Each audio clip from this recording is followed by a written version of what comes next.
मयूरभंज जिला रायरंगपुर कांग्रेस पार्टी तरफ नारी निर्यातना विरोध में एक मशाल शोभायात्रार आयोजन होता। रायरंगपुर स्थित दुर्गा मंडप ठारू बड़ बजार गोली छक पर्यंत समस्त कांग्रेस कर्मी जे जा हाथ एक मशाल धरी वीरठाणी में पदयात्रा करथिले।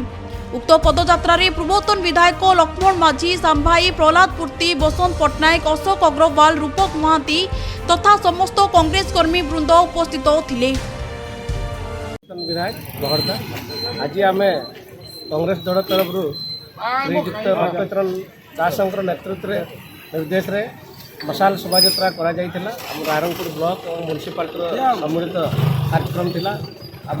आम समस्ते एकजुट होकर आमर राज्य जो प्रकार नारी निर्यातना चली बालिका और महिला मैंने जो प्रकार निखोज रही विभिन्न आदिवासी संप्रदायर जो स्कूल अच्छी से प्रेगनेंसी कार्यक्रम माने कंटिन्यू चली जिनस को प्रकार रखा पार दिगरे से जत्नवान नहांती से आम आज कांग्रेस दल या जत्नवान आम एटा गोटे मशाल यात्रा कर समग्र ओडिशा रे राज्य सभापति श्रीयुक्त भक्तचरण दास महाशय आह्वान क्रमे नारी निर्यातना विरुद्ध रे मशाल यात्रा आज आयोजन करा।